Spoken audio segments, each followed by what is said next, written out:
আল্লাহর নবী ডাক দিয়া বলে, লিমা তাবকি ইয়া আখি জিবরাইল, ও ভাই জিবরাইল আপনি কান্না করেন কেন?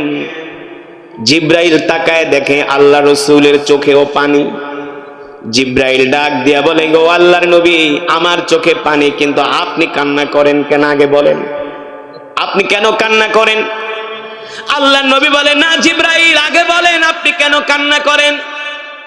জিবরাইল ডাক দিয়া বলে, গো আল্লাহর নবী আমি এমন একজন আল্লাহর বিশেষ ফেরেশতা, কোন নবীর কাছে আমি ওহী নিয়ে গিয়েছি 5 বার 10 বার, কারো কাছে আমি ওহী নিয়ে গিয়েছি 50 বার 100 বার, কিন্তু আপনি এমন একজন পয়গম্বর, এমন একজন নবী, আমি আপনার কাছে কোন বর্ণনায় আসছে আমি আপনার কাছে এই পর্যন্ত ওহী নিয়ে আসছি 50,000 বার।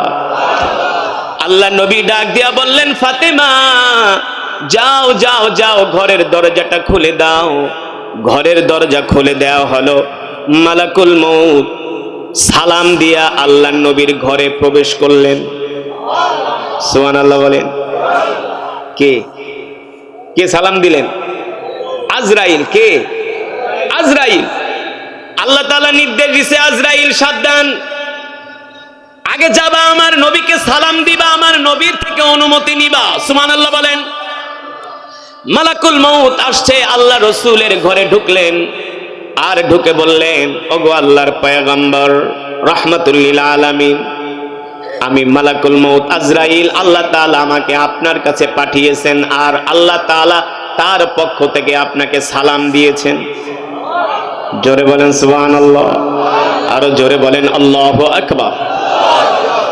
আজরাইল বলেন, ওগো আল্লাহর নবী আল্লাহ তাআলা আপনাকে সালাম দিয়েছেন, আর বলেছেন আমি আপনার জান কবজ করার জন্য আসছি, যদি অনুমতি দেন আপনার জান কবজ করব, আর যদি অনুমতি না দেন আমি মালাকুল মউত খালি হাতে ফিরে যাব।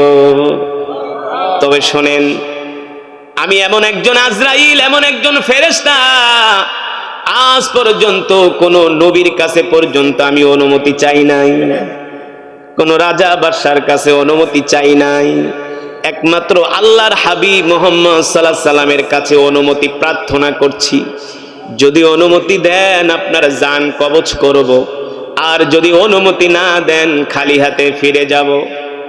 এই কথা শোনার পরে আল্লাহর নবী রাহমাতুল লিল আলামিন বলে, এ আজরাইল শোনো শোনো, আমি আমার জান কবজ করার অনুমতি দিব, তবে আমার আল্লাহ তাআলার কাছে এখনো একটা কথা বাকি রয়ে গেছে। জোরে বলেন সুবহানাল্লাহ। আল্লাহ তাআলার কাছে এখনো আমার একটা কথা বলার বাকি রয়ে গেছে। এই কথার ফয়সালা যতক্ষণ পর্যন্ত না হবে ততক্ষণ পর্যন্ত আমি আল্লাহর পয়গম্বর জান কবজ করার অনুমতি দিব না। কিন্তু আজরাইলের তো আর ক্ষমতা নাই আল্লাহর নবীর কথাগুলো আল্লাহ তাআলার কাছে পৌঁছায় দেওয়ার জন্য। এই কথাগুলো পৌঁছায় দেন কে? জিবরাইল। কে? জিবরাইল। আল্লাহর নবী জিজ্ঞেস করলেন, মালাকুল মউত আইনা আখি জিবরাইল, আমার ভাই জিবরাইল কোথায়? আমার ভাই জিবরাইল কোথায়? মালাকুল মউত বললেন, হুয়া ফিস সামাইল উলা। জিবরাইল তো প্রথম আসমানে। আল্লাহর নবীর জবান দিয়া, জবান মোবারক থেকে এই কথা বের হওয়ার সাথে সাথে জিবরাইল আলাইহিস সালাম 70,000 ডানা জাপটায়া আল্লাহর নবীর সামনে এসে হাজির হয়ে গেছে। জোরে বলেন সুবহানাল্লাহ। আল্লাহ রাসূলের সামনে এসে হাজির হয়ে গেছে। জিবরাইলের চোখে পানি। আল্লাহর নবী ডাক দিয়া বলে, লিমা তাবকি ইয়া আখি জিবরাইল, ও ভাই জিবরাইল আপনি কান্না করেন কেন? জিবরাইল তাকায় দেখে আল্লাহ রাসূলের চোখেও পানি। জিবরাইল ডাক দিয়া বলে, গো আল্লাহর নবী আমার চোখে পানি, কিন্তু আপনি কান্না করেন কেন আগে বলেন, আপনি কেন কান্না করেন? আল্লাহর নবী বলে, না জিবরাইল আগে বলেন আপনি কেন কান্না করেন। জিবরাইল ডাক দিয়া বলে, গো আল্লাহর নবী আমি এমন একজন আল্লাহর বিশেষ ফেরেশতা, কোন নবীর কাছে আমি ওহী নিয়ে গিয়েছি 5 বার 10 বার, কারো কাছে আমি ওহী নিয়ে গিয়েছি 50 বার 100 বার, কিন্তু আপনি এমন একজন পয়গম্বর, এমন একজন নবী, আমি আপনার কাছে কোন বর্ণনায় আসছে আমি আপনার কাছে এই পর্যন্ত ওহী নিয়ে আসছি 50,000 বার। আপনি যুদ্ধের ময়দানে, আমি জিবরাইল যুদ্ধের ময়দানে, সুবহানাল্লাহ বলেন। আপনি রান্নাঘরে, আমি জিবরাইল রান্নাঘরে। আপনি মসজিদে নববীতে, আমি জিবরাইল মসজিদে নববীতে, সুবহানাল্লাহ। আপনি মেরাজে গেছেন আল্লাহ তাআলার সাথে দেখা করার জন্য, আমিও আপনাকে সিদরাতুল মুনতাহা পর্যন্ত আগায় দিয়ে আসছি। তার মানে আপনি যেখানে, আমি জিবরাইল সেখানে। আজকে আপনার ওফাত হয়ে যাবে, আজকে আপনি দুনিয়ার জমিন ছেড়ে চলে যাবেন, আর আমার জিবরাইলের কাজও শেষ হয়ে যাবে, আমার আর কোনো দায়িত্ব থাকবে না, আমিও এলপিআরে চলে যাব, আজ থেকে আমার ডিউটি শেষ। কিন্তু আমি কান্না করি, আজকের পর থেকে আমি আর কলিজার টুকরা বিশ্ব নবীকে দেখতে পারবো না, এই কারণে আমি জিবরাইল কান্না করি। আল্লাহু আকবার। আপনি তো রহমাতুল লিল আলামিন, কিন্তু বলেন গো আল্লাহ রাসূল আপনি কান্না করেন কেন? আপনার চোখে কেন পানি? এখন তো আপনার কান্না করার কথা না, একটু পরে আপনার ওফাত হয়ে যাবে, আর মালিকের সাথে, আরশের মালিকের সাথে আপনার দিদার হবে, ঠিক কিনা বলেন? কিন্তু এই সময় আপনি কেন কান্না করেন? আল্লাহ নবী ডাক দিয়ে বলে, এ ভাই জিবরাইল, আমার কান্না করার মানে হলো, আমার কান্না করার কারণ হলো আমি তো দুনিয়ার জমিন ছেড়ে চলে যাব, কিন্তু আমার এতিম উম্মতের কি হবে? আল্লাহু আকবার। আমার এতিম উম্মতকে কে দেখা রাখবে? আমার এতিম উম্মতের কে খবরদারি করবে? আমার উম্মতরা তো গুনাহ করবে, নাফরমানি করবে, এই কারণে তো আমার উম্মত বিপদে পড়ে যাবে, বালা মুসিবতে পড়ে যাবে, গজবের মধ্যে পড়ে যাবে, ঠিক কিনা বলেন? এই যে ভূমিকম্প হয়েছিল বাংলাদেশে, যদি আল্লাহ নবী আমাদের জন্য না কান্না করতেন, না দোয়া করতেন, তাহলে ভূমিকম্প দিয়া আল্লাহ আমাদেরকে ধ্বংস করে দিতেন, ঠিক কিনা বলে? আল্লাহর পয়গম্বর বলে, জিবরাইল, এখনো আল্লাহ তাআলার সাথে আমার একটা কথা বলা বাকি রয়ে গেছে, আগে যাও যাও জিবরাইল, আল্লাহ তাআলার কাছ থেকে ফয়সালা কইরা আসো, আমার ইন্তেকালের পরে আমার এতিম উম্মতের কে খবরদারি করবে, আমার এতিম উম্মতকে কে দেখে রাখবে, এই কথা ফয়সালা না হওয়ার আগ পর্যন্ত আমি আল্লাহর পয়গম্বর, আমি আমার জান কবজ করার অনুমতি দিব না। এই কথা শোনার পরে জিবরাইল তার 70,000 ডানা জাপটায় চলে গেলেন আরশে আজিমে। আল্লাহ তাআলা ডাক দিয়ে বলে, জিবরাইল, তুমি এখন কেন আসছো আমার কাছে? কি কারণে তুমি আসছো? দেখেন জিবরাইলের চোখে পানি। আল্লাহ তাআলা ডাক দিয়ে বলে, জিবরাইল বলো বলো কেন কান্না করো? জিবরাইল বলে, গো আল্লাহ রাব্বুল আলামিন, শুধু আমি কান্না করি না, আপনার কলিজার টুকরা হাবিবও কান্না করতেছি। আল্লাহ তাআলা ডাক দিয়ে বলে, জিবরাইল রে, জিবরাইল, যেই নবীকে সৃষ্টি না করলে আমি তাম পৃথিবী কিছুই সৃষ্টি করতাম না, ওই হাবিব একটু পরে আমার সাথে দেখা করবে, আর আমার কলিজার টুকরা মুহাম্মদ সাল্লাল্লাহু আলাইহি সাল্লাম কান্না করবে, আমি আরশের মালিক সইতে পারি না। আল্লাহু আকবার। আগে বলো বলো জিবরাইল, আমার বন্ধু মুহাম্মদ সাল্লাল্লাহু আলাইহি সাল্লাম কেন কান্না করে? আমি তো আমার বন্ধুর মনের কোনো আশা অপূর্ণ রাখি নাই, আমি তো আমার বন্ধুর মনের সব আশা পূর্ণ করছি, আমি তো আমার হাবিবের সব দোয়া কবুল করছি, তাহলে আমার হাবিব এখন ইন্তেকালের সময় কেন কান্না করে? জিবরাইল আলাইহিস সালাম ডাক দিয়া বলে, আল্লাহ, মুহাম্মদ সাল্লাল্লাহু আলাইহি সাল্লাম আপনার হাবিব বলেছেন এই দুনিয়ার জমিন ছেড়ে আপনার হাবিব দুনিয়ার জমিন ছেড়ে চলে যাবে, তার ওফাত হয়ে যাবে, তার ইন্তেকালের পরে তার এতিম উম্মতকে কে খবরদারি করবে, তার এতিম উম্মতকে কে দেখে রাখবে? এই কথা শোনার পরে আল্লাহ রাব্বুল আলামিন ডাক দিয়া বলে, ও জিবরাইল, যাও যাও, আমার হাবিবকে বলে দাও, আমার হাবিবের ইন্তেকালের পরে স্বয়ং আমি আল্লাহ তার উম্মতের খবরদারি করব। জোরে বলেন সুবহানাল্লাহ। আল্লাহর পয়গম্বর বিশ্ব নবী রাহমাতুল লিল আলামিন বলে, উম্মত আমি নবী তোমাদেরকে কতটা ভালোবাসি, মেরাজে যায় আমি নবী তোমাদেরকে ভুলি নাই, মৃত্যুর সময় আমি নবী তোমাদেরকে ভুলি নাই। এমন কি যখন আল্লাহ হাসরের ময়দান কায়েম করবে সেই সময়ও আল্লাহর নবী সিজদা দিয়া পড়ে থাকবে। জিবরাইল আমিন আলাইহিস সালাম বলবে, ওয়ামা আরসালনাকা ইল্লা রাহমাতাল লিল আলামিন। সুবহানাল্লাহ বলেন। এই আয়াতটা আমি কয়েকবার পড়েছি না? কয়েকবার আমি আয়াতটা পড়েছি, কয়েকটা সুরে কয়েকটা মাকামাতে আমি আয়াতটা পড়েছি। ওয়ামা আরসালনাকা ইল্লা রাহমাতাল লিল আলামিন। মক্কার কাফেররা আমার নবীকে, আমার কলিজার টুকরা রাসূলকে, মক্কার কাফেররা পাগল বলে গালি দিয়েছে, গণক বলে গালি দিয়েছে, জাদুকর বলে গালি দিয়েছে, আল্লাহর নবীকে মিথ্যাবাদী পর্যন্ত বলে গালি দিয়েছে। আল্লাহ রাব্বুল আলামিন নবীকে ডাক দিয়া বলেন, ওগো হাবিব, আপনি মক্কার কাফেরদের কথায় কষ্ট পাবেন না, মক্কার কাফেরদের কথায় কর্ণপাত করবেন না, কারণ মক্কার কাফেররা আপনাকে পাগল বলে, আপনাকে কবি বলে, গণক বলে, জাদুকর বলে। নবী হে আমার, আপনি কবিও না, গণকও না, জাদুকরও না, আপনি হলেন রহমাতুল লিল, জোরে বলে, আপনি হলেন রহমাতুল লিল আলামিন। আল্লাহু আকবার। আল্লাহ রাব্বুল আলামিন বলেন, নবী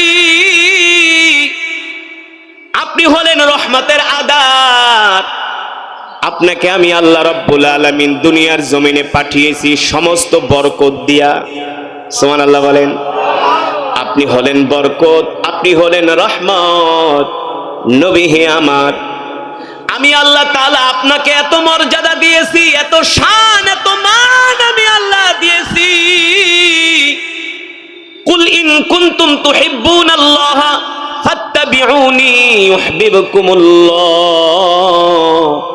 ওয়া ইয়াগফির লাকুম যুনুবাকুম ওয়াল্লাহু গফুরুর রহিম। নবী হে আমার, ওগো আমার প্যারা হাবিব, আমি আল্লাহ আপনাকে এত মর্যাদা দান করেছি, এত ইজ্জত, এত সম্মান দান করেছি।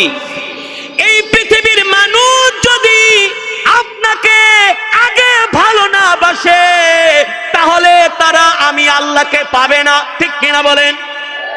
এ যুবক, কথাটা ভালো করে খেয়াল করবা বন্ধু। তুমি যদি আল্লাহ তাআলাকে পেতে চাও, আল্লাহ তাআলার নৈকট্য পেতে চাও, আল্লাহ তাআলার জান্নাত পেতে চাও, তাহলে সর্বপ্রথম তোমাকে তোমার কলিজার টুকরা নবীকে ভালোবাসতে হবে। আল্লাহ তাআলা বলে, নবী আপনাকে যদি ভালো না বাসে তাহলে তারা আমাকে পাবে? আগে নবীকে ভালোবাসতে হবে। এখন তো আমরা আল্লাহর নবীকে মুখে মুখে ভালোবাসি, কিন্তু সাহাবায়ে কেরাম রিদওয়ানুল্লাহি তাআলা আলাইহিম আজমাইন আল্লাহর নবীকে সাহাবায়ে কেরাম জীবন দিয়া ভালোবাসছে। আল্লাহর নবীর জন্য কলিজা কাইটা দিছে, কলিজা। রাসূলের চাচা হযরত আমির হামজা রাদিয়াল্লাহু তাআলা আনহু আল্লাহর নবীকে ভালোবেসে চাচা আমির হামজা যুদ্ধের ময়দানে আসছে, আর কাফেররা চাচা আমির হামজার কলিজাকে টেনে টেনে ছিঁড়েছে, ঠিক কিনা বলেন? চাচা আমির হামজার নাক কেটেছে, কান কেটেছে। একমাত্র অপরাধ হলো চাচা আমির হামজা আল্লাহর নবীকে ভালোবাসছে, ঠিক কিনা বলেন? কিন্তু আজকে আমার দেশের মুসলমানরা আল্লাহ রসুলকে মুখে মুখে ভালোবাসে। মুসলমানের চেহারার দিকে তাকাইলে আল্লাহ রসুলের আদর্শ খুঁজে পাওয়া যায় না। রাগ করতেছেন? মুখে মুখে ভালোবাসলেই ভালোবাসা হয় না। আজকে যুবকদের দিকে তাকাইলে আল্লাহ রসুলের আদর্শ নাই, আল্লাহ রসুলের আখলাক নাই, আল্লাহ রসুলের চরিত্র নাই।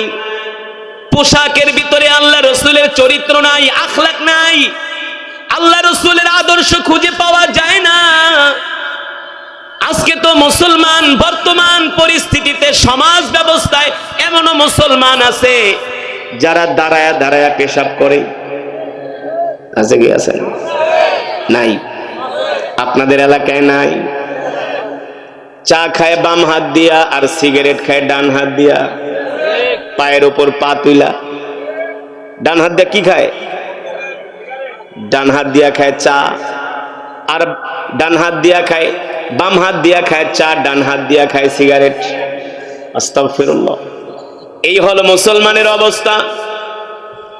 অথচ সাহাবায়ে কেরাম কেমন ছিলেন? নিজের জীবন চলে গেছে, কোনদিন আল্লাহর নবীর একটা সুন্নত তারা ছেড়ে দেয় নাই, ঠিক কিনা বলেন? তারা কলিজা দিয়ে আল্লাহর নবীকে ভালোবাসছে। ও যুবক, তুমি যদি আল্লাহ রাসূলের সুন্নত গুলো মানতে পারো, আল্লাহর নবীকে কলিজা দিয়া ভালোবাসো, আল্লাহর নবীর আদর্শ আখলাক চরিত্র গ্রহণ করতে পারো, আল্লাহর নবী বলেন, মান আহাব্বা সুন্নতি ফাকাদ আহাব্বানি ওয়া মান আহাব্বানি কানা মাই ফিল জান্নাহ। আমার যে উম্মত আমার দুনিয়ার জমিনে আমার সুন্নত গুলো মানবে, আমার সুন্নত গুলো জিন্দা করবে, আমার সুন্নত গুলো পালন করবে, কাল হাসরের ময়দানে আমি নবী তাদেরকে হাতে ধরে ধরে আল্লাহর জান্নাতে পৌঁছে দিব। রাসূলের একজন সাহাবী ছিলেন, রাসূলের একজন সাহাবী ছিলেন, তিনি ছিলেন আল্লাহ রাসূলের গোলাম। কি ছিলেন? আল্লাহ রাসূলের গোলাম ছিলেন। নাম হলো সাওবান রাদিয়াল্লাহু তাআলা আনহু। নাম কি? সাওবান রাদিয়াল্লাহু তাআলা আনহু। যখন আল্লাহ নবী কোরআনের মজমায় বয়ান করতেন, সাওবান রাদিয়াল্লাহু তাআলা আনহু আল্লাহ রাসূলের মজমার প্রথম কাতারে বসতেন। আল্লাহ নবীর দিকে তাকায় তাকায় সাওবান কান্না করতেন, চোখের পানি ঝরঝর করে পড়তো। আবার মাঝে মাঝে সাওবান রাদিয়াল্লাহু তাআলা আনহুকে আল্লাহ নবীর মজমায় পাওয়া যেত না। তিনি হঠাৎ করে মজমা থেকে দৌড়ে বাড়িতে চলে যেতেন। আবার বাড়িতে যে কিছুক্ষণ সময় থেকে আবার দৌড়ায়া দৌড়ায়া আল্লাহ নবীর মজমায় আসতেন। একদিন দেখেন হযরত সাওবান রাদিয়াল্লাহু তাআলা আনহুর চোখ লাল হয়ে গেছে, চোখ দিয়ে অঝর ধারায় পানি পড়তেছে। আল্লাহ নবী ডাক দিয়া বলেন, লিমা তাবকি ইয়া সাওবান, এ সাওবান তুমি কান্না করো কেন, কারণ কি? সাওবান রাদিয়াল্লাহু তাআলা আনহু বলেন, ওগো আল্লাহর নবী, আনা ফাকিরুন জিদ্দান, আমি হলাম একটা গরিব মানুষ। আমি যখন আপনার মজমায় থাকি, আপনার চেহারার দিকে তাকাইলে আমি দুনিয়ার সব কিছু ভুলা যাই। জোরে বলেন সুবহানাল্লাহ। আপনার চেহারার দিকে তাকালে আমি দুনিয়ার সব কিছু ভুলে যাই। ওগো আল্লাহর নবী, মাঝে মাঝে আমার যখন ক্ষুধা লাগে আমি দৌড়ায়া বাড়িতে যাই। বাড়িতে যতটুকুন সময় আমি অপেক্ষা করি, আমি প্রতিটা মুহূর্ত প্রতিটা সেকেন্ড আমি আপনাকে স্মরণ করি। সুবহানাল্লাহ। আমি দৌড়ায়া বাড়িতে যাই খাবার খাওয়ার জন্য। আমি ঘরে যখন খাবার পাই না, আমরা দরিদ্র মানুষ, গরিব মানুষ, ঘরে কোনো খাবার পাই না। ঘরে খাবার না পেয়ে ক্ষুধার্ত অবস্থায় আমি আবার দৌড়ায় দৌড়ায় আপনার মজমায় চলে আসি। আপনার চেহারা দেখার সাথে সাথে আল্লাহর কসম করে বলি, আমি সাওবান সারা দিনের ক্লান্তি আর সারা দিনের ক্ষুধার যন্ত্রণা ভুলে যাই। এই কথা বলে সাওবান রাদিয়াল্লাহু তাআলা আনহু কান্না করতেছেন। আল্লাহর নবী ডাক দিয়ে বলে, এ সাহাবী, তুমি তো আমার মজমায় আসো, আমার সামনেই তো বসে আছো, তাহলে আবার তুমি কান্না করো কেন? সাওবান রাদিয়াল্লাহু তাআলা আনহু বলেন, ওগো আল্লাহর নবী, দুনিয়াতে তো আমি আপনার পাশে আছি, আমি আপনাকে দেখতে পারতেছি, কিন্তু যখন দুনিয়া শেষ হয়ে যাবে, আমরা যখন মারা যাব, তখন তো আপনি জান্নাতুল ফেরদাউসের উচ্চ মাকামে চলে যাবেন। ওই জান্নাতুল ফেরদাউসের উচ্চ মাকামে তো আমি আপনাকে কাছ থেকে দেখতে পারবো না। আপনি তো জান্নাতের সবচেয়ে উচ্চ আসনে থাকবেন। আমি তো একটা গরিব মানুষ, ছোট মানুষ, আমি কিভাবে আপনাকে জান্নাতের মধ্যে দেখব? এই চিন্তা করে আমি সাওবান কান্না করতেছি আর কষ্ট পাইতেছি। দুনিয়াতে চাইলে আমি দৌড়ায় আপনার মজমায় আসি, দুনিয়াতে চাইলে আপনাকে দেখতে পারি, কিন্তু জান্নাতে তো আমি আপনার সাথে থাকতে পারবো না। আপনার আশেপাশে থাকবে বড় বড় জলিল কদর সাহাবীরা, কিন্তু আমি তো আপনাকে দেখতে পারবো না। এই কষ্ট আমি থাওবান সইতে পারি না। এই কথা মনে করে আমার চোখ দিয়ে অঝর ধারায় পানি পড়তেছে।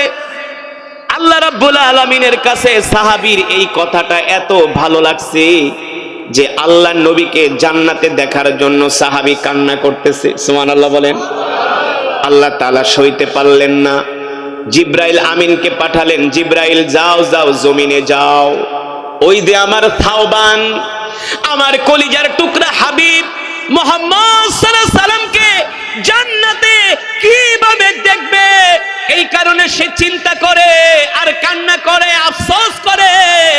যাও জিব্রাইল, আমি কোরআনুল কারীমের আয়াত নাজিল করে দিলাম, ওয়ামান ইউতিইল্লাহা ওয়ার রাসূলা ফাউলাইকা মাআল্লাযীনা আন'আমাল্লাহু আলাইহিম মিনান নাবিয়্যিনা ওয়াস-সিদ্দীকিনা ওয়াশ-শুহাদা'i ওয়াস-সালিহিন ওয়া হাসুনা উলাইকা রাফীকা। জিব্রাইল আমিন এসে বলল, ওগো আল্লাহর নবী, ওই যে আপনার সাহাবী থাওবান, সে কান্না করতেছে, দুনিয়ার জমিনে সে কাছ থেকে আপনাকে দেখতেছে, সে চিন্তা করতেছে জান্নাতে তো আপনি জান্নাতুল ফেরদাউসের উচ্চ মাকামে থাকবেন, ওই জান্নাতের মধ্যে আপনার সাহাবী আপনাকে কিভাবে দেখবে, এই কারণে সে কষ্ট পাইতেছে। ওগো নবী, আপনি আপনার সাহাবীকে সুসংবাদ দিয়া দেন, আপনি আপনার সাহাবীকে খুশির খবর দিয়া দেন।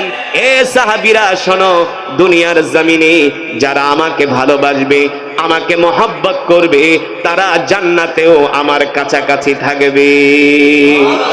জোরে বলেন সুবহানাল্লাহ। অন্য বর্ণনায় আসছে আল্লাহ নবীর একজন সাহাবী মসজিদে নববীতে বসে আছে, আল্লাহ রাসূলের একজন সাহাবী মসজিদে নববীতে বসে আছে, এক কোণার ভিতরে বসে বসে ইবাদত করতেছে একাগ্রতার সাথে। ভালো করে খেয়াল করেন, আল্লাহ নবী ডাক দিছে, তাআলাউ ইয়া শাবাব, এ যুবক এদিকে আসো, তুমি কি আমাকে ভালোবাসো নাকি? সাহাবী ডাক দিয়া বলেন, ওগো আল্লাহর নবী, আপনাকে আমি ভালোবাসি। তুমি কি জান্নাতে যেতে চাও নাকি? সাহাবী অবাক বিস্ময়ে তাকিয়ে বললেন, ওগো আল্লাহর নবী, জান্নাতে যদি না যাই তাহলে আপনাকে পাবো কিভাবে? কারণ আপনি তো জান্নাতে থাকবেন। আর যদি জান্নাতে যেতে না পারি তাহলে আপনাকে আমি কিভাবে দেখব জান্নাতে? আল্লাহর নবী বলেন, তুমি যে জান্নাতে যেতে চাও, তোমার এমন কোন আমল আছে, এমন কোন আমল আছে আমাকে বলো, যে আমল দিয়া তুমি জান্নাতে যাইবা।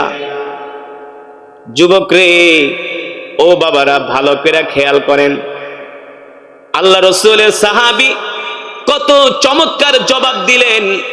বলেন, ওগো আল্লাহর নবী, আমি যে জান্নাতে যাব, আসলে জান্নাতে যাওয়ার মতো আমার কাছে কোনো আমল নাই, জান্নাতে যাবার জন্য আমার কাছে কোনো চালান পাতি নাই। আল্লাহ নবী বলে, সাহাবী রে, তাহলে তুমি কিভাবে জান্নাতে যেতে চাও? সাহাবী জবাব দিলেন, ফিদাকা আবি ওয়া উম্মি ইয়া রাসূলুল্লাহ, ওগো আল্লাহর নবী, আমি আমার জীবনের চাইতেও আমার কলিজার টুকরা নবীকে ভালোবাসি। আল্লাহু আকবার। আমি আমার জীবনের চেয়ে আপনাকে ভালোবাসি। ফিদাকা আবি ওয়া উম্মি ইয়া রাসূলুল্লাহ, আমি আমার মায়ের চেয়ে, আমি আমার বাবার চেয়েও আমি আমার নবীকে ভালোবাসি। আল্লাহু আকবার। আল্লাহ নবী বলে, সাহাবী, তুমি যে আমাকে তোমার মায়ের চেয়ে ভালোবাসো, তোমার বাবার চেয়েও ভালোবাসো, তোমার জীবনের চেয়েও আমাকে ভালোবাসো, তুমি যে আমার সুন্নত মানো, আমার আদর্শ চরিত্র গ্রহণ করেছো, এই কারণে কাল হাসরের ময়দানে আল্লাহ তাআলা তোমার জন্য জান্নাতের দরজা খুলে রেখেছে। তার তার মানে আল্লাহর নবীকে ভালোবাসলে জান্নাত ওয়াজিব হয়ে যায়, ঠিক কিনা বলেন? কিন্তু সেই ভালোবাসা হতে হবে রাসূলের সুন্নতের মাধ্যমে। রাসূলের সুন্নত মানবেন না, নামাজ এক ওয়াক্ত পড়বেন না, নামাজ পড়বেন না, রাসূলের সুন্নত মানবেন না, নবীজির নামে দুরূদ পড়বেন না, দস্তরখান বিছায়া ভাত খাইবেন না, মিসওয়াক করে নামাজ পড়বেন না, সারাদিন খাই। কোরআন হাদিসের কোথাও নাই আপনি নামাজ পড়বেন না, দিন মানবেন না, আল্লাহর নবীর সুন্নত মানবেন না, আর আল্লাহর নবী আপনারা জান্নাতে নিয়ে যাইব। না না না, যখন কাল হাসরের ময়দানে সমস্ত নবীরা পয়গম্বররা পর্যন্ত ইয়া নাফসি বলবে, সমস্ত নবীদের উম্মতরা পর্যন্ত ইয়া নাফসি বলবে, তখন আপনার নবী আমার নবী কলিজার টুকরা বিশ্ব নবী রহমাতুল লিল আলামিন হাসরের ময়দানে সেজদায় পড়ে থাকবে। আল্লাহ নবী সেজদায় পড়ে থাকবে। সমস্ত নবীরা নিজেদেরকে বাঁচানোর জন্য পেরেশান হয়ে যাবে, সমস্ত নবীরা পর্যন্ত টেনশনে পড়ে যাবে। কিন্তু আপনার আমার কলিজার টুকরা বিশ্ব নবী রহমাতুল লিল আলামিন বলবেন, উম্মত ওই অবস্থায় আমি কাল হাসরের ময়দানে সেজদায় পড়ে যাব, উম্মতি উম্মতি বলে কান্না করব। আল্লাহু আকবার। আল্লাহর নবী বিশ্ব নবী বলে, উম্মত রে, শুধু এখানেই শেষ না, আমার জান কবজ করার জন্য যখন মালাকুল মউত আজরাইল আসছে, মালাকুল মউত আজরাইল আমার ঘরের দরজার সামনে দাঁড়ায় আছে। আজরাইল ঘরের দরজার সামনে এসে বলেন, ইফতাহিল বাব, ঘরের দরজা খুলে দেন। হযরত ফাতেমা রাদিয়াল্লাহু তাআলা আনহা আল্লাহর নবীর পাশে বসে আছে, যিনি আমাদেরকে সৃষ্টি করেছেন, ঠিক কিনা বলেন? মুসলমান, আমাদের হায়াতের মালিক কে? আরো জোরে বলতে হবে, আমাদের রিজিকের মালিক কে? মুসলমান, আমরা কার গোলাম? আরো জোরে বলতে হবে, আমরা কার গোলাম? আমরা এক আল্লাহর গোলাম, ঠিক কিনা বলেন?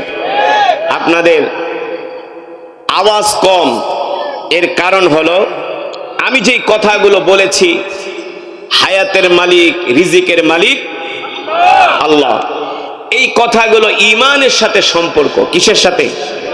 ঈমানের সাথে সম্পর্ক।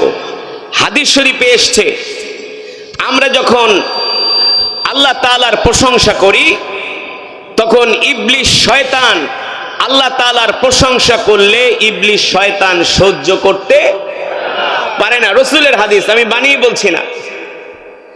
ইবলিস শয়তান চায় না আমরা আল্লাহ তাআলার প্রশংসা করি। আল্লাহর প্রশংসা করে কারা? যারা মুমিন। যারা মুমিন তারা আল্লাহর প্রশংসা করে, আর যারা মুমিন না, যারা মুনাফিক, তারা আল্লাহর প্রশংসা করতে পারে না, ঠিক কিনা বলেন? যখন মুমিন আল্লাহর প্রশংসা করতে যায়, তখন ইবলিস শয়তান আইসা মুখের ভিতরে চাইপা ধরে, এই যা বলছস, এতক্ষণ কোরআন শুনা, কিন্তু আল্লাহর প্রশংসা করতে পারবি না। ইবলিস শয়তান চায় না আমরা আল্লাহর গোলামি করি। ইবলিস শয়তান চায় আমরা শয়তানের গোলামি করি, কিন্তু আমরা তো শয়তানের গোলাম না, আমরা তো আল্লাহর গোলাম, ঠিক কিনা মুসলমান? মুসলমান, আসমান কার? জমিন কার? কয়টা আসমান? কয়টা? 7টা। কোরআনে আছে কি আছে না? আছে। আল্লাহু আকবার। জোরে বলে আল্লাহু আকবার। যত জোরে জোরে সুবহানাল্লাহ, আলহামদুলিল্লাহ, আল্লাহু আকবার বলবেন, তত বেশি ঈমানের পাওয়ার বাড়বে। কি বাড়বে? ঈমানের পাওয়ার বাড়বে। যারা মুমিন তারা কথায় কথায় আল্লাহর প্রশংসা করে, ঠিক কিনা বলেন? আল্লাহ তাআলা বলেন, নবী কাফের, মুশরিক, বেঈমান তাদেরকে বলে দেন, আমি তাদের মাথার উপরে 1টা না, 2টা না, 3টা না, 4টা না, 5টা না, 6টা না, আমি আল্লাহ তাদের মাথার উপরে 7টা আসমান বানিয়েছি। সুবহানাল্লাহ বলেন। আল্লাযী খালাকা সাবআ সামাওয়াতিন তিবাকা মা তারা ফি খালকির রহমান মিন তাফাউত ফারজি'ল বাসরা হাল তারা মিন ফুতুর। আল্লাহ রাব্বুল আলামিন বলেন, নবী তারা কিভাবে আল্লাহ তাআলার হুকুমকে অস্বীকার করে, তারা কিভাবে আল্লাহর সাথে নাফরমানি করে, অথচ আমি আল্লাহ তাদের মাথার উপরে খুঁটিবিহীন 7টা আসমান বানাইছি, কোনো খুঁটির ব্যবহার করি নাই। তারপরে কি তারা শিক্ষা গ্রহণ করবে না? কে বলছেন? আল্লাহ তাআলা বলছেন, আল্লাহর বান্দারা, আমি সেই আল্লাহর জবান, আল্লাহর জবানের কালাম কোরআনুল কারীম থেকে তেলাওয়াত করেছি। আপনারা হৃদয়ের কান দিয়ে শুনেছেন, মন দিয়ে শুনেছেন? মাশাআল্লাহ। যদি শুনে থাকেন, এক একটা হরফের বিনিময়ে আল্লাহ তাআলা আমাদের আমল নামায় কমপক্ষে 10টি করে নেকি দান করছেন। কয়টা? 10টি। আমি শুধু কোরআন পড়েছি, আপনারা শুধু শুনছেন। এক এক হরফে আল্লাহ তাআলা আমাদের আমল নামায় কমপক্ষে 10টি করে নেকি দান করেছেন।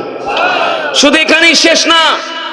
হায়রে, কপাল পোড়া মুসলমান যদি বুঝতো যে আল্লাহ তাআলার কোরআনের কালামের কত ফজিলত, কত সওয়াব, এগুলো যদি মুসলমান বুঝতো, তাহলে হাঁটতে না পারলেও তারা হামাগুড়ি দিয়ে কোরআনের মজমায় আসতো।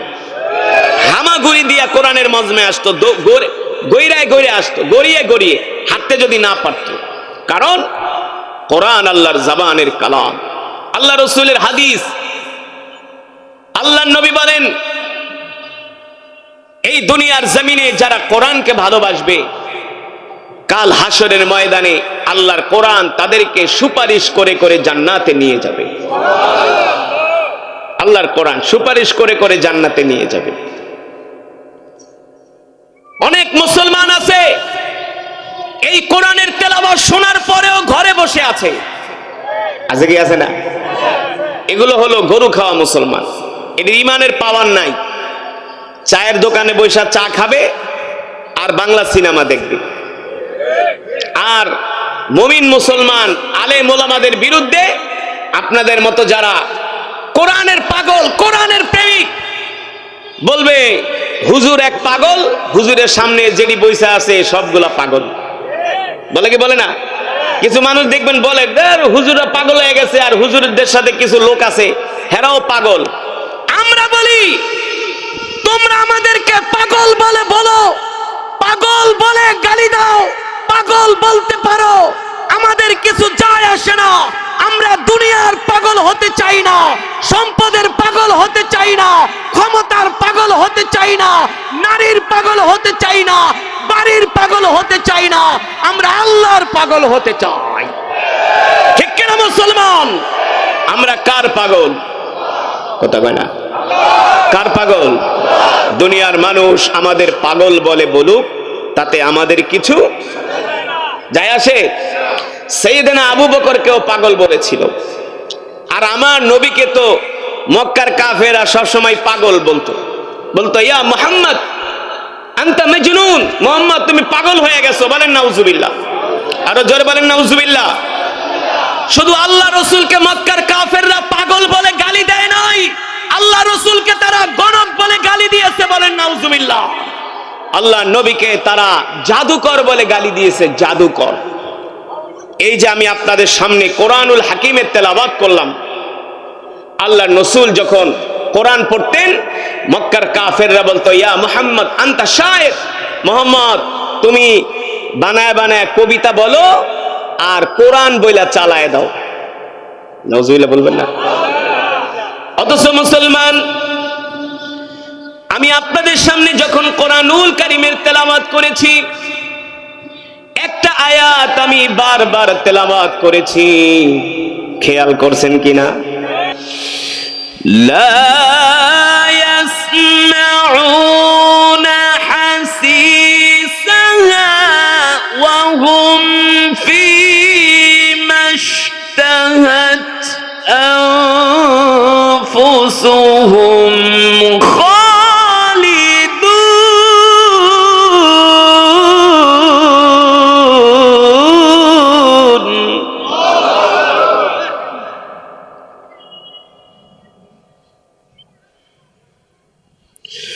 لا يحزنهم الفزع الأكبر وتتلقاهم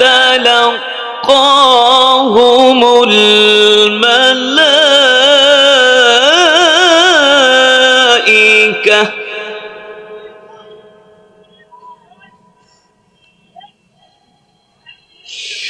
وتتلقاهم الملائكة هذا يومكم الذي كنتم توعدون.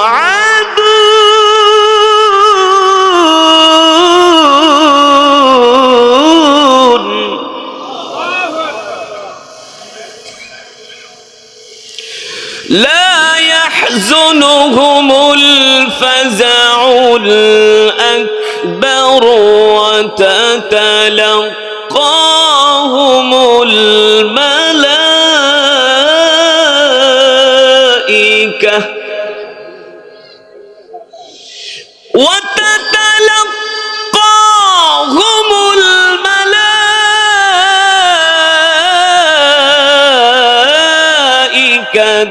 هذا يومكم الذي كنتم توعدون.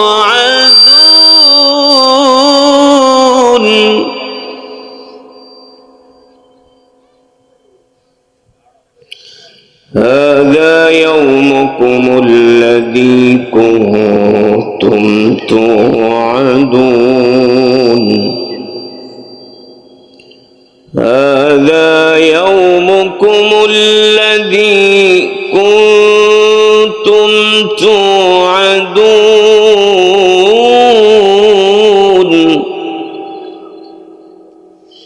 هذا يومكم الذي كنتم توعدون.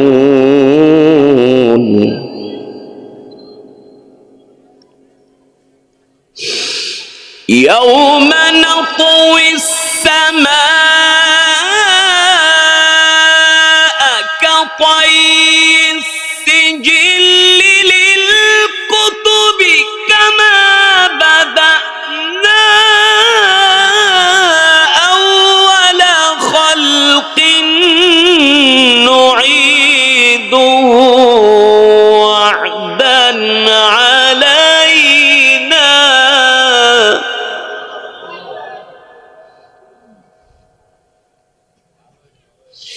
يوم نطوي السماء كطي السجل للكتب. يوم نطوي السماء كطي السجل للكتب كما بدأنا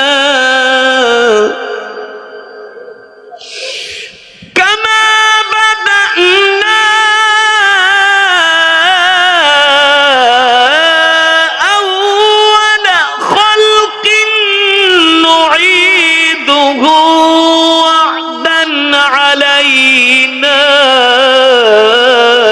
إنا كنا فاعلين.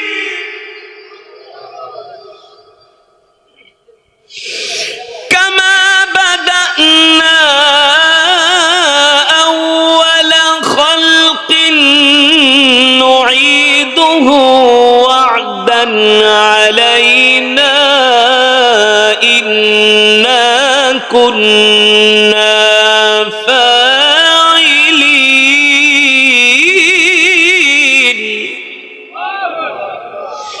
كما بدأنا أول خلق نعيده وعدا علينا إنا كنا فاعلين.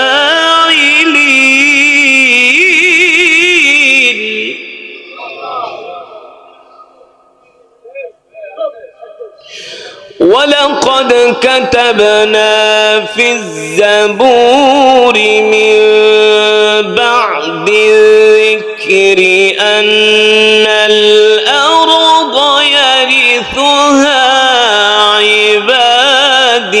الصالحون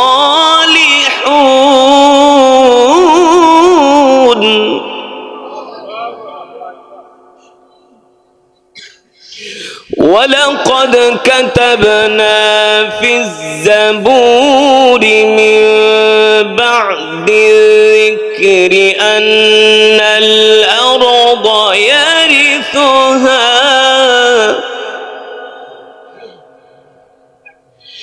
في الزبور من بعد الذكر أن الأرض يرثها عبادي الصالحون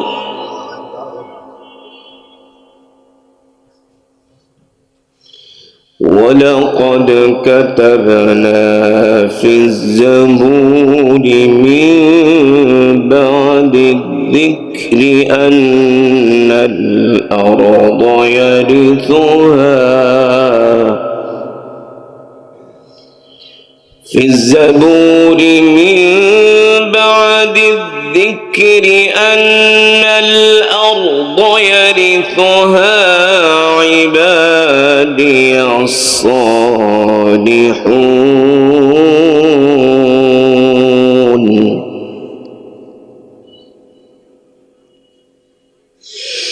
في الزبور من بعد الذكر أن الأرض يرثها عبادي الصالحون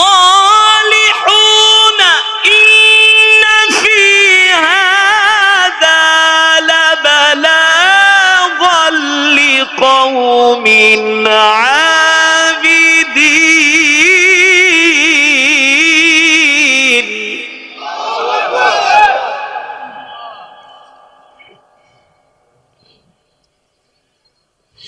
إن في هذا لبلاغا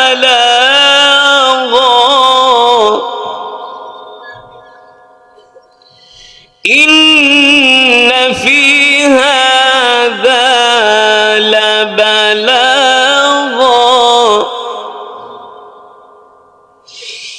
إن في هذا لبلاغا لقوم عابدين وما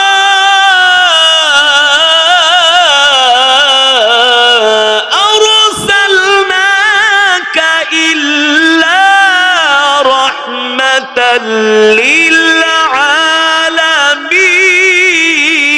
للعالمين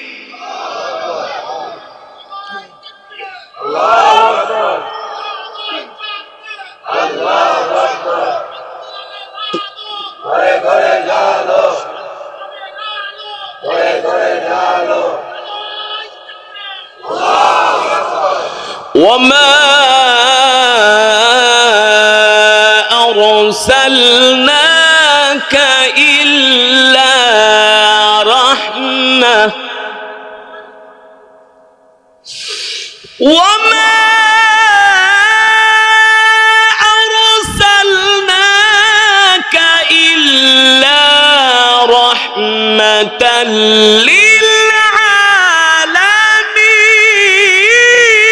للعالمين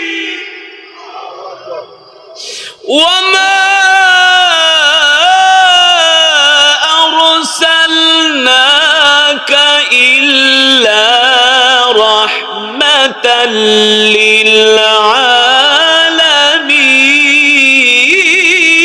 للعالمين وما أرسلناك إلا رحمة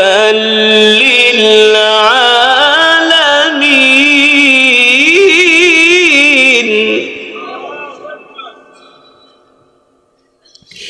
وما أرسلناك إلا رحمة للعالمين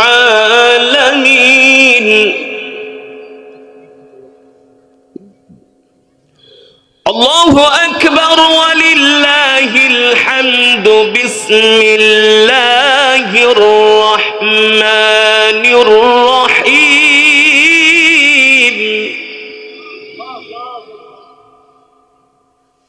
بسم الله الرحمن الرحيم قل هو الله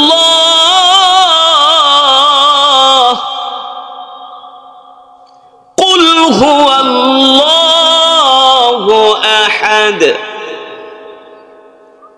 الله الصمد لم يلد ولم يولد لم يلد ولم يولد ولم يكن له كفوا أحد بسم الله الرحمن الرحيم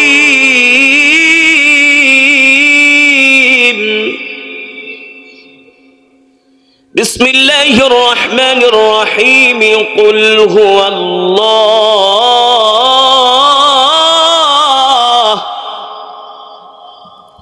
قل هو الله أحد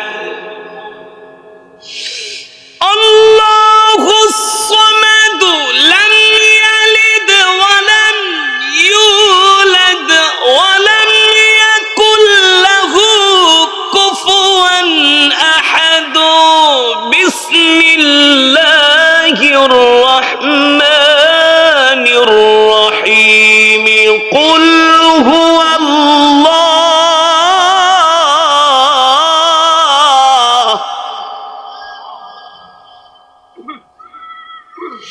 بسم الله الرحمن الرحيم قل هو الله أحد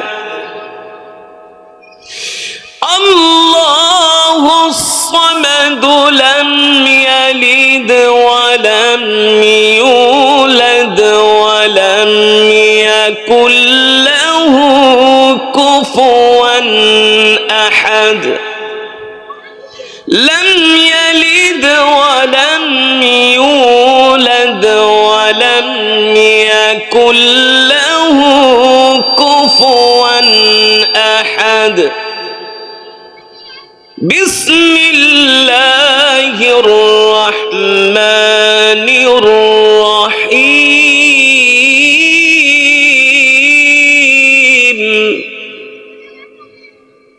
بسم الله الرحمن الرحيم قل أعوذ برب الناس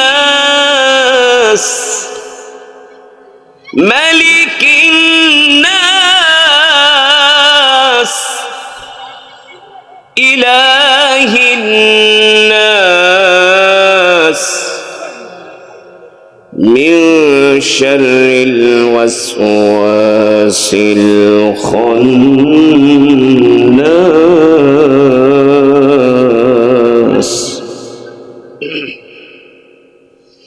من شر الوسواس الخناس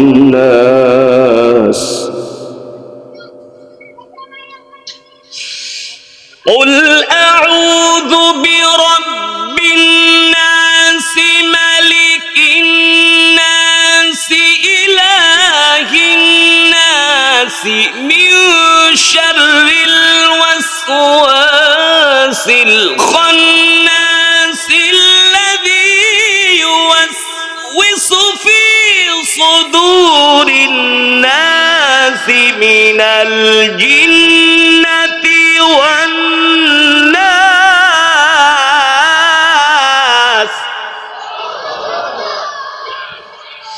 من شر الوسواس الخناس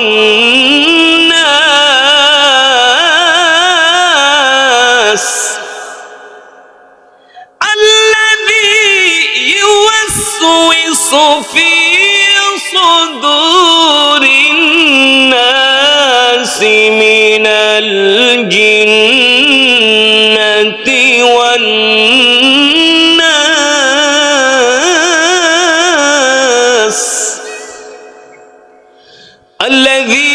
يوسوس في صدور الناس من الجنة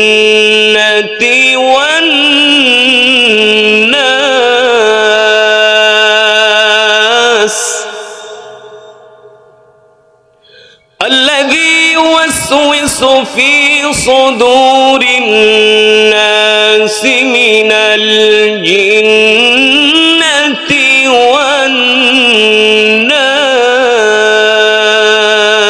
والناس صدق الله